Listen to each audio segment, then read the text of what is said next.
2 hours before Iran kicked off its World Cup against New Zealand, a father and his teenage daughter stood in line outside the stadium in Los Angeles.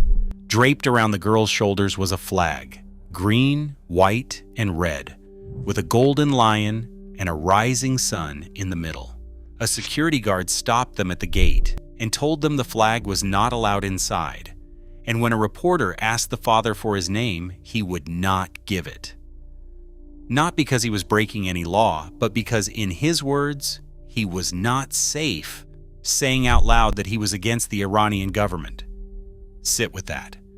A man in Los Angeles, in the United States of America, afraid to say his own name over a flag.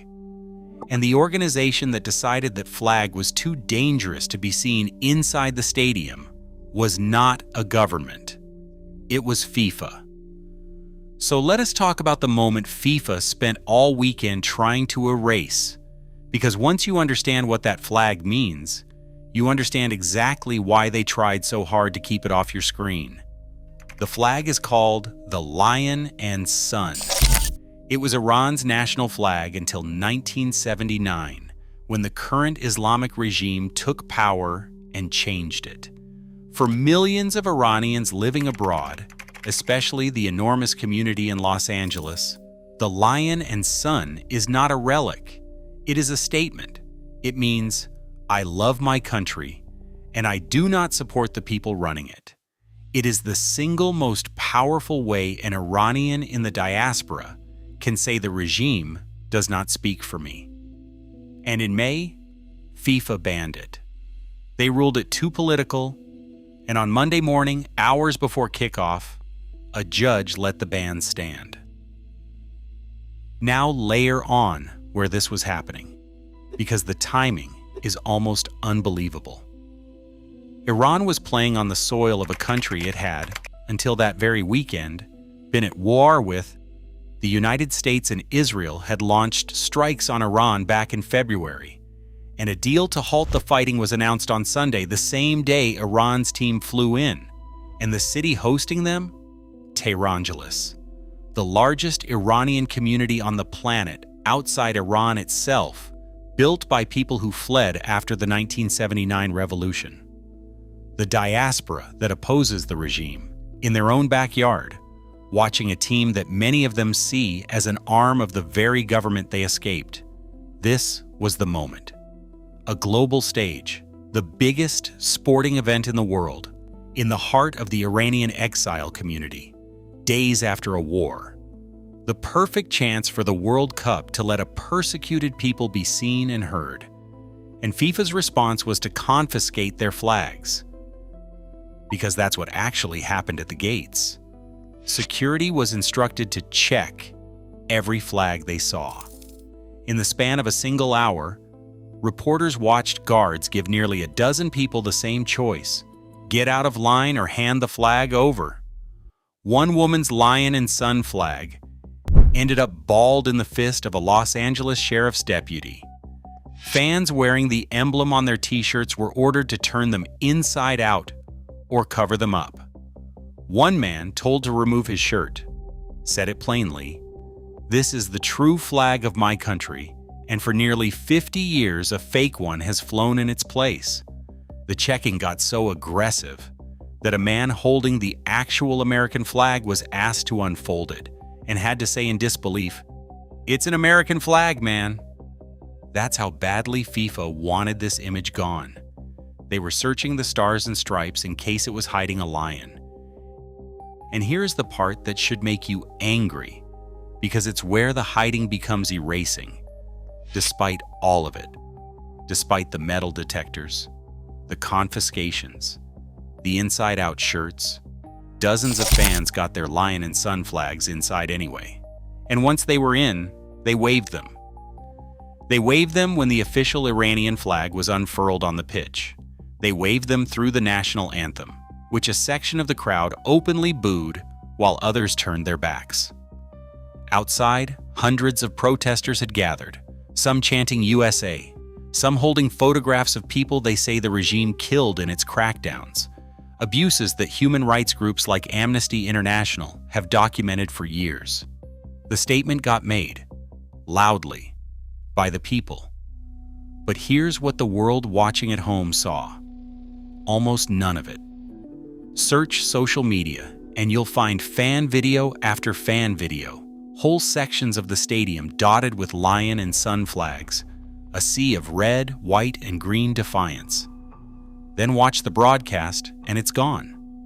The camera stayed on the football, the official flag, the anthem. FIFA is the host broadcaster. FIFA controls the feed. FIFA decides what the cameras show you. And they decided you should see a normal match, with the regime's flag on the field, as if the protest in the stands simply was not there. They could not keep every flag out of the building, so they kept them out of the picture instead, like it never happened. Now, I want to be fair, because this isn't simple. There is a real argument that huge global stages should stay out of politics, that you cannot let every cause turn the World Cup into a billboard, and FIFA's no political symbols rule exists for a reason. I get that. And the diaspora itself was split.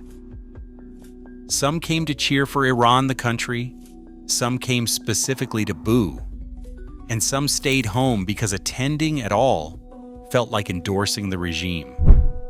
This is genuinely complicated, and the people living it do not even agree with each other. But there's a point where a neutrality rule stops being neutral. When the exiled community of a country accused of killing its own protesters, on the soil of a nation it was at war with days earlier, wants to wave the flag of their heritage to say not in our name. Enforcing no politics doesn't keep FIFA above the fight. It drops FIFA into it on the side of the regime by silencing the only people in the building brave enough to speak against it.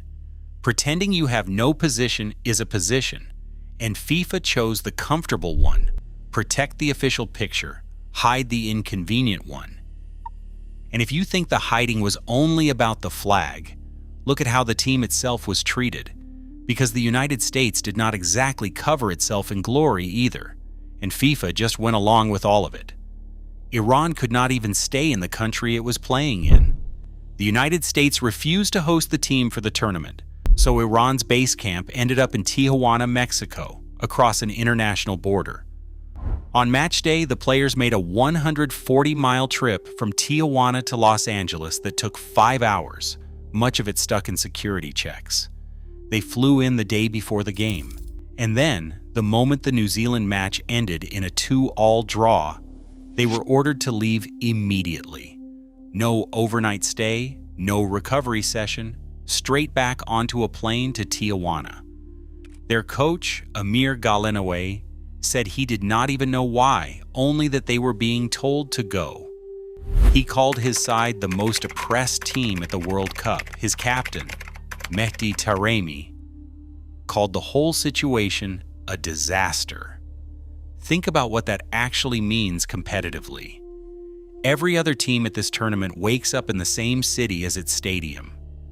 Iran crosses an international border before and after every single match, and their final group game, the decisive one, is in Seattle, more than 2,000 kilometers north.